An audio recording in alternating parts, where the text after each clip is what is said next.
ونستغفره ونعوذ بالله من شرور أنفسنا ومن سيئات أعمالنا من يهد الله فلا مضل له ومن يضلل فلا هادي له وأشهد أن لا إله إلا الله وحده لا شريك له وأشهد أن نبينا محمدا عبده ورسوله اللهم صل على محمد وعلى آل محمد كما صليت على إبراهيم وعلى آل إبراهيم إنك حميد مجيد وبارك على محمد وعلى آل محمد كما باركت على إبراهيم وعلى آل إبراهيم إنك حميد مجيد بعد waxaan kusoo jirnay kutubkii cumdat alaxkaam marka waxaynu maraynay kitaabu dahaara ayaan ku jirnaa waxaan soo gaarnay baabka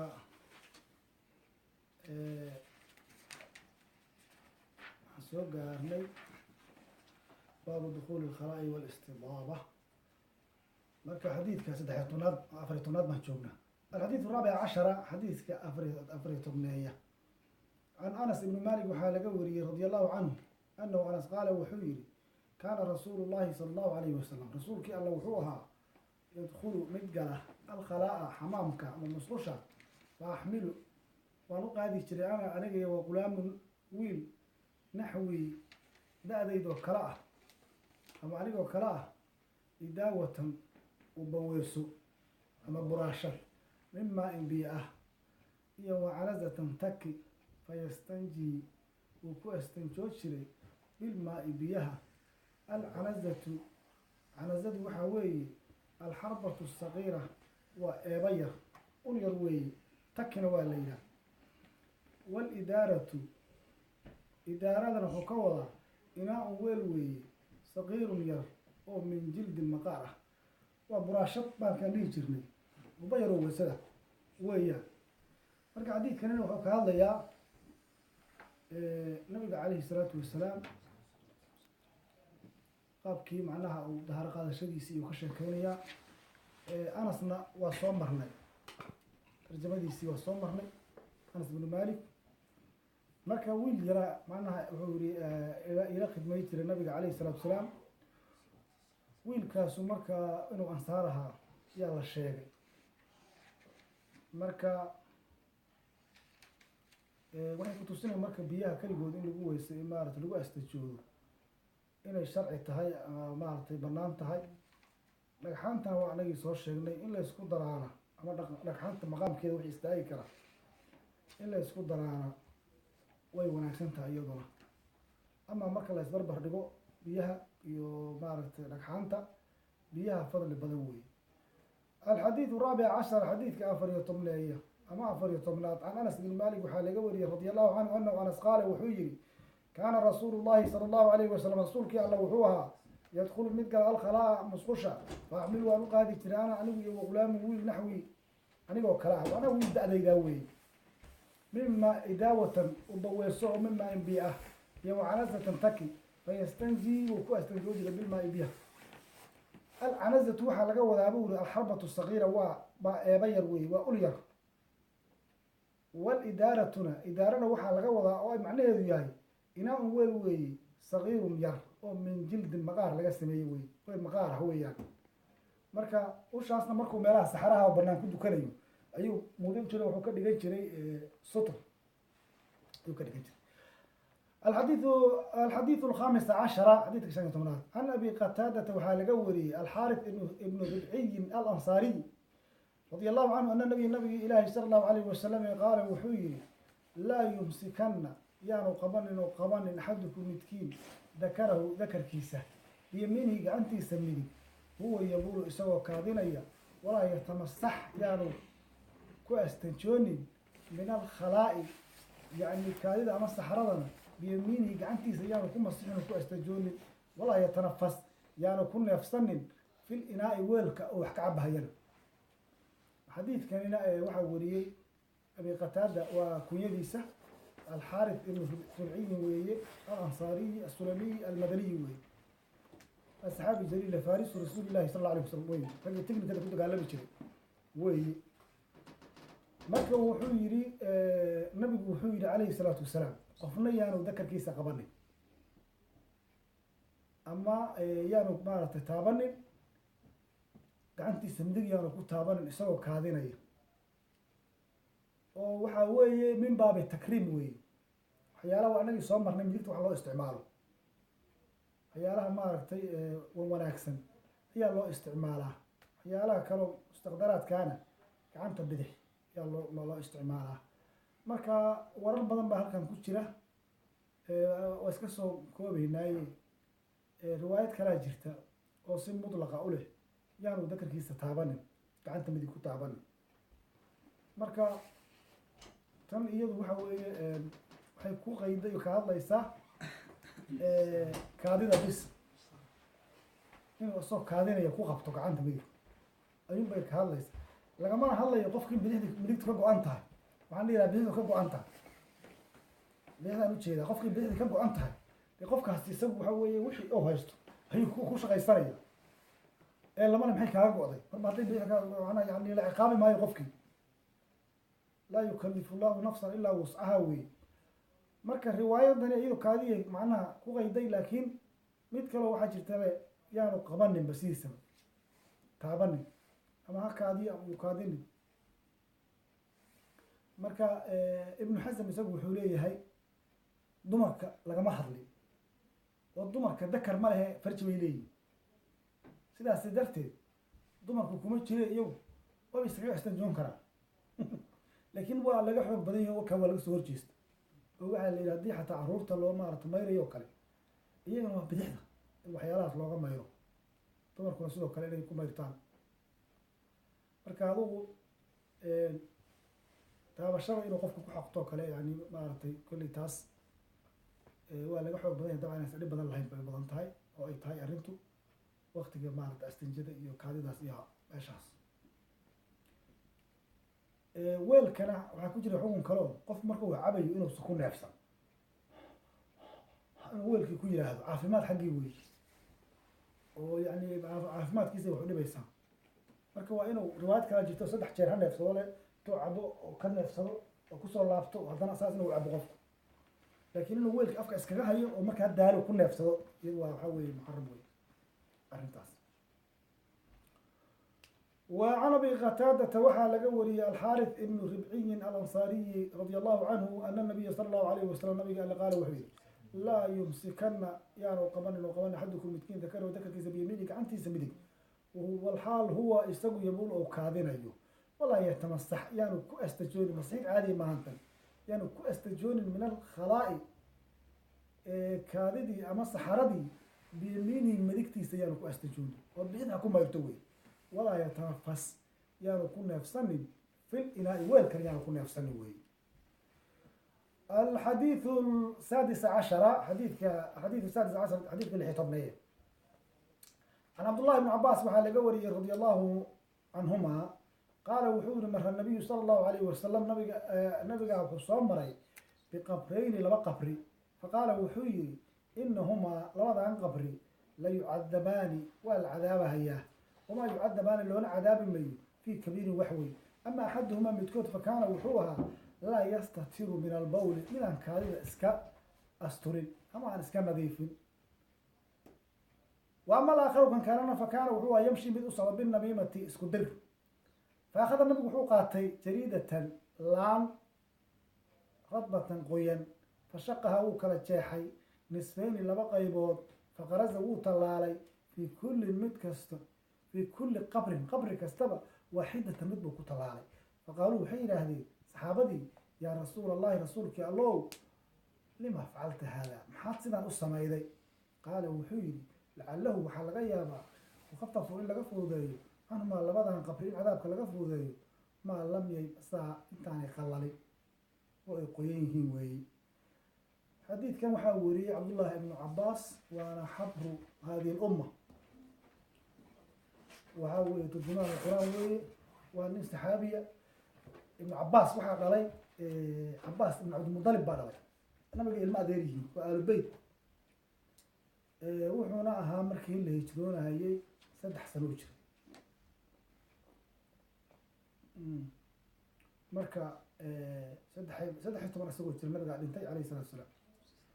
مركا أدبوا علم أبرتي والصحابة حتى النبي كده علم كقادين جري انتو قريوه تقو أيوه الصحابي وكرر حديث مركو بريسة تقو أيوه ما ركتي ليه هاي هبل متشو هدي هدي اللي يراهدو banaankaasuu iska fadhiisanayaa qoraxda aho dabayshaasaa ku dhacaysa markay soo baxaan ayay leeyihin nabiga in adeerkiiyo maxaad iigu sheegi weyda anaaba ku imaan lahay markaasuu leeyahay alcilmu yu'taa walaa ya'ti cilmiga waa loo yimaada isagu ma yimaado yani qofka cilmiga ka doonanaya de cilmigii uu kasoo qaaday inuu cilmigii socda inuu yimid oo kale kasoo qaaday qofka macnaha cilmiga oo ka rabo marka wuxuu leeyahay cilmigu waa loo yimaadaa isagu ma yimaado waa lasoo doontaa ixtiraaman ha marka waa arrin aad iyo aad runtii hadda u maqano aan meesha ku jirin oo dadka cilmiga isaga u yimid oo culimadii nololba joogaan ayaa haddana waxaa laleeyahay qof ka faa'iidaysta taasina waa arrin halisteeda le laga yaabay mana dheereenba in culimaba la waayeba culimadaba ilaahay laayo oo qofka roobba la waayo marka waa arrin halista marka daaif buu ku dhintay dabcan ilaa 70 meelahaas uu gaaray ma 68 hijrada maaliya ku dhintay marka waa nin aad iyo aad quraanka maaragtay nabiguna u duceeyay calayhi salaatu wasalaam aad buu maaragtay Umar bin Khadaab markuu amiirka ahaan uu ka heebaysan jiray aad buu u qadarin jiray ilaa mar uu gaaray heer isagoo inuu ka qayb geliyo raggii dagaalkii badar ka qayb galay kulamada markuu qabanayo inuu maaragtay soo fariisiyo oo markaa hoos iska wareysteen ay yidhaahdeen wiilalkan oo kale waa noo joogaane talow Cumar muxuu ninkan uga jeedaa asna uu maqlay hadalkii kadibna uu yeeray maalin isagoo maaragtay ugu dal inuu imtixaamo ama uu ninkan fadligiisa iyo aqoontiisa tuso ayuu odayaasha wuxuu ku yidhi ilaahay qowlkiisa maxaad ka leedihiin ilaa jaa nasrullahi walfatx wara'ayta annaas yadkhuluuna fi diin illahi afwaajin fasabbix bixamdi rabbika wastakfirhu inahu kaana tawaaba suuraddaas maxaad ka leedihin markaasi yidhaahdeen qaarkood iska aamuseen odayaashii qaarna waxay yidhaahdeen haddii la guuleysto in ilaahay dambi dhaaf la weydiisto in la tasbiixsado waan aragnaa markaas isagoo weydiiyey ibnu cabaas maxaad u aragtaa marka ibnu cabaas marka wuxuu yidhi waxay sheegaysaa nabigu inuu dhiman rabo calayhi salatu wasalaam anuu saasaan u fahmay markaasuu yidhi cumarna walahi ana si kale uma fahmin sidaan baan u fahmay macnaha ku duugan waa sidaasu yani markii guul la gaaro dadku ay qabiil iyo jamaacaad diinta usoo galaan oo hawshuba ay maaragtay aad aragto inay isbedel weyn oo kii hore ka duwan oo diintii ay u faafayso sidaan caadi ahayn marka ajashiisi nabigaa dhow calayhi salaam saas wey macnuhu marka wuxuu yidhi xadiidkan marka ka hadlay haddaan xadiidka eegno marka waxaa weeye nabigaa wuxuu soo maray 2 qabri calayhi salaatu wasalaam 2 qabrina wuxuu yidhi waa la cadaabaya loona cadaabi maayo wax weyn marka way tahay oo in la yidhaah iyagiyan wax weyn u arago la fududahay laana markaan dambiga galayno way nala fududahay oo allah waa ka quraanka marka uu ka sheekeynayay been abuurashadii ama ifkigii Aisha lagu sameeyay wa tahsabunahu hayyinan huwa inda allahi cadiim idinku waxaad u malaynaysaa wax iska yar laakiin alla agtii waa wax weyn wey marka insaan loo jeedo qofka isaga wax weyn balama ahayn waxaa in la yidhaahdo ko iyo in la yidhaahdo wax ay markaa hanan waayeen oo ay iska qaban waayeen ma ahayn yani inuu kaadi iska asturo inuu afkiisa ka haysto karuna dadka uu isku dirayo intaa wax weyn ma macnaha lagu fasir marka in labadaas aad ku fasirtaba عن عبد الله بن عباس رضي الله عنهما قال وحيد مر النبي صلى الله عليه وسلم بقبرين لبا قبري فقال النبي وحيد عليه الصلاه والسلام انهما لبدان قبري لا يعذبان والعذاب هي وما يعذبان لو عذاب ما يفي كبير وحوين سيدك marka ayagu arkeen ama wax weyn iska maartay yani dambi la sameeyay oo yaraab loo cadaabay ayagu say u arkeen way dambi alla agtii uu ka weeyay inay kaayada in qof iska asturo wada isku diro waa dambi weyn alla agtii ya laakiin iyaga uma arkin iyagu ma arkin ama waa wax yaro qaban kareen bay ahay ilaahay kaas ama axaduhuma midkood buu yiri wuxuu ku eedoobay fakaana wuxuu ahaa yastatiru midaan iska asturin meel bowl kaayada macnaha qofku waxa la rabaa inuu iska hubiyo oo yani maaragtay kaadidii socota inuu biyo isaga shubo ma aha kaadidii biyo isla socdaan deetana iska soo baxo marka waa wada nijaasoobo qofkaas taas lama ogola midda kalena waxaa dhici karta meel maaragtay banaan mararka qaar uu astajeedo inuu qof aan dadka iska asturino dadkii oo halka joogo inuu maaragtay iska fariisanayo qofkii laakiin tana xoog badan yani qofku inuu kaayada iska hubiyo kaayada marka waxaa jira niman marka odayaalaho Soomaaliya ku arki jiro isku dayay macnaheedu inay kaadidii waxay rabaan inay yani maaragtay sameeyaan inay sameeyaan marka wuxuu sameeyaa maaragtay dhagankiisa uu qabanaya wuxuu ku duuduubo ku qabanaya malaha dhagax waxay noqotaba deetana maro soo duuduubanaya wuu wareegaya maanta oo dhan jak dhulka ku siinaya jak dhulka ku siinaya تاسع أخلاق حماة بالشدة ده حديدي إنه حكوا صبي يعني قف عروي يسوي كل جرينه ملا وريقو تمرق ضده تسوى تاسع خلاص يعني وين هالكيس الجواب قف كان حمام كيس يوحس إنه كجروي تسوى كان بدبس وحلو بهاي معه marka inuu qofku iska maartay iska hubiyo kaadida ala kulli xaal wa ama aakhirku kalena fakaro huwa yamshi bil usad bin namimati isku diral ha النمام لا يدخل الجنة النمام ساس وكل حديث آتي كما قال صلى الله عليه وسلم نمام كجنة ما قلبه معناها وحو سمينا يا نغلو ما تنغلو الكلامي بين الناس وسمينا ذاتك أيها كوكا الغاضة يا الفساد يسوي اسكو دري أولي عبو قادرو ساسو هذا الكلها هذا ما أنت كل وين شو ماشي وحبا ما عنده لكن وان مغلي waxaa lagu lahaa waxaasoo kala shooya maantaasoo marka waa qofkaas waxaa rabaa marka inuu markii lagu soo sheego inaad adiga ruuxaagu inaad tiraahdo ka joog arrimaha qofka kalena aad qalbiga wax ugu qaadin oodan raadin oodan dhiiqni waa dhici kartaa ninkaas alla ile waa horar u arkay yani ha gelinba adugu arrimaha inaad halkaa ku jooji ha isaguna markaa wuxuu samaynayaa qofkaana maaragtay danni xun ha u samaynin ina bacda danni ismu weeye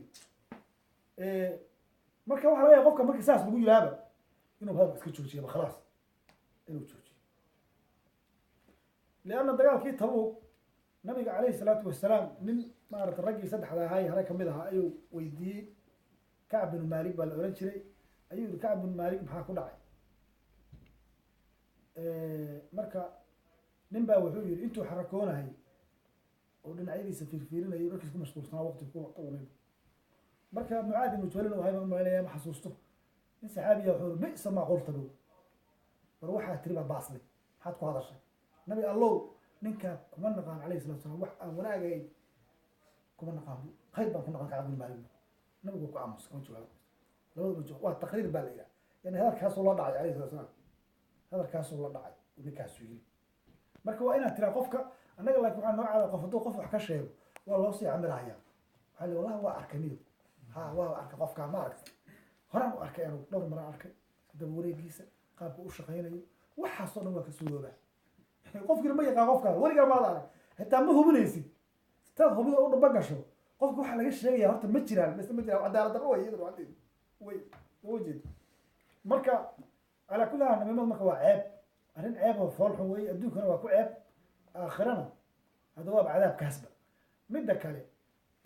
nabigu calayhi salaatu waa loo sheegay waa loo waxyooday oo waxa la wada cadaabaya dad waxaa jira laga yaabo inay inta soo qaataan laan qoyan qabriga arkaan basaa ama biyo ku shubaan oo wax iska daba wareejiyaan hada waxaas macquul ma adiga miyaa qofka in la cadaabayo ama markii la aasoo kulay laan loo talaabo ha geed lagu dul beero markaas waxay ka dhigan tahay ana ognikan waa alunaari naar baa ku socotay si looga khafiifiyo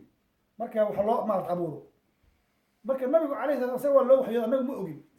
marka qofka waa la duugaya waa lagu tukanaya khulafaa raashidiin iyo saxaabadii taabiciin saas ay ahaayeen marka waa lagu tukanaya waa loo duceynaya khalaas waa laga tegay nabiguna calayhi salaam qabuuraha dhan geeda uma kala waxayni midkan labada nin un baa maaragtay xadiidkana laga hayaa nabiga calayhi salaatu wasalaam inuu jeexay saxaabadu ay qariibsadeen oo yidhaahdeen lima facalta ya rasuul allah kadibna uu ku yidhi waa la cadaabaya waa loo sheegay ilaa isaga waa loo waxyooday miya ayaa ku waxyoonaya إذا كوا حيون ميس هذا الشيطان كوا حيون وقار يد فأخذ النبي وحوق عطي عليه الصلاة والسلام جريدة لان ربة قويا فشقه وكلتشيحي نصفين اللي بقى يوشيحي فغرزه وكتلالي في كل قبر واحدة قبر كستومد وكتلالي فقالوا حي إلى هذه الصحابة دي يا رسول الله رسولك يا الله لما فعلت هذا ما حاضر حنو السماء قال وحول لعله وحال غيابه خطفوا إلا غفوا عنهم على وضع قبري ما الله يبقى صاعد ثاني انجي أنت معناها قويين مركا باب كاس أرمان كوجو جنانا باب السواك أركا هاي موجوده صلى الله وسلم على نبينا محمد kulanti wanaagsan dhegeystayaal halkan waa Chegan Channel TV waxaan idinku codsanaynaa ku xidhnaataan wararkayga iyo akhbaaradkayga sida hadii jira degdega u socday mar walba idin manaya iyo horumarka aan ka sameeyna xagga internetka inaad aad ugu xidhnaataan mar walba la shaqeysaan ayaa la idinku codsanaya dhegeystayaal waa mahadsantiin subscribe